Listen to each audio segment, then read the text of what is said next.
आता आजचा घटक आपण सुरुवात करूयात अभ्यासाला, की आता आजचा घटक काय आहे, की जेव्हा परिमेय संख्यांच्या स्वरूपामध्ये घातांक दिलेले असतात, तेव्हा त्याचा अर्थ काय असतो.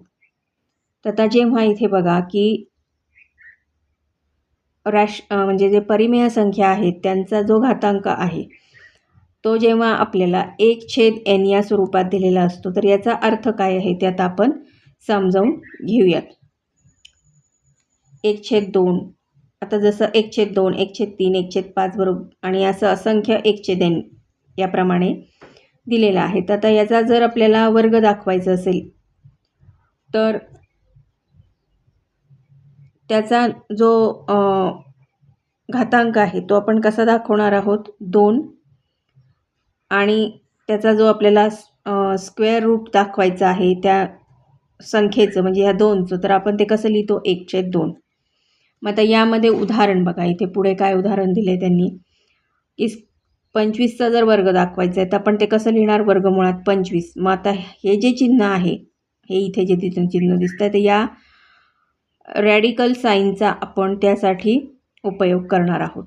म्हणजेच याचा अर्थ असा होतो की 25चा 1/2 म्हणजेच वर्गमुळात 25 बरोबर 25चा 1/2 असा त्याचा अर्थ होतो.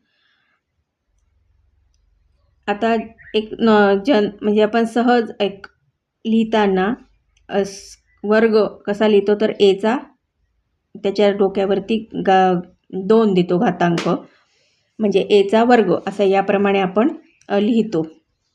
आणि स्क्वेअर रूट कसे लिहितात, 2 वर्गमुळात ए याप्रमाणे, म्हणजे आपल्याला लक्षात येतं की हे एचा हा वर्गमूळ आहे म्हणून, किंवा वर्गमुळात ए किंवा एचा 1/2 याप्रमाणे सुद्धा ती आपली लिहिण्याची पद्धत आहे. म्हणजेच याचा अर्थ काय होतो, की हा एचा वर्ग आहे.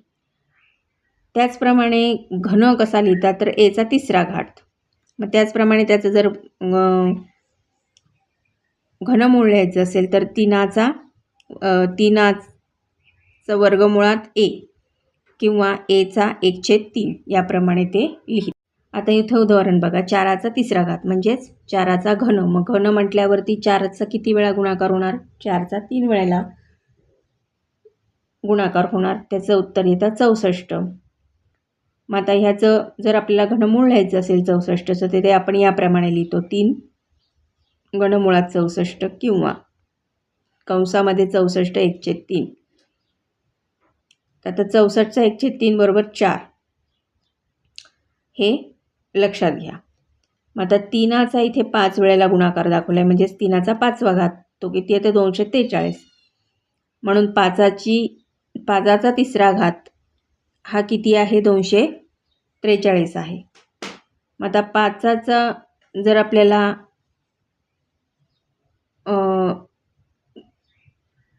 रूट बघायचं असेल, म्हणजे वर्ग बघायचं असेल तर, किंवा घनमूळ बघायचं असेल तर 243 हे कसं लिहितात, 243 1/5 किंवा 5 वर्ग घनमुळात 243 म्हणजेच 243 कंसामध्ये 1/5 बरोबर 3 याप्रमाणे 5चं घनमूळ आपण लिहू शकतो किंवा लिहितात, याप्रमाणे लिहितात. त्यामुळे त्याचप्रमाणे एनचा जेव्हा आपल्याला घनमूळ लिहायचं असेल तर ए हे कसं लिहितात, ए 1/n. मग ते याचं उदाहरण बघा, इथे 128चा 1/7 म्हणजे 7चं रूट किती आहे 128. 900चं 12 1/12 आहे म्हणून 12चं रूट आहे 900. अशा प्रकारे हे असं लिहितात. मग आता इथे लक्षात घेण्यासारखी काय गोष्ट आहे, तर 10चा 1/5 बरोबर x, मग xचा 5वा घात बरोबर 10 हे आपल्याला इथे लक्षात घ्यायचं आहे. सराव संच 3.1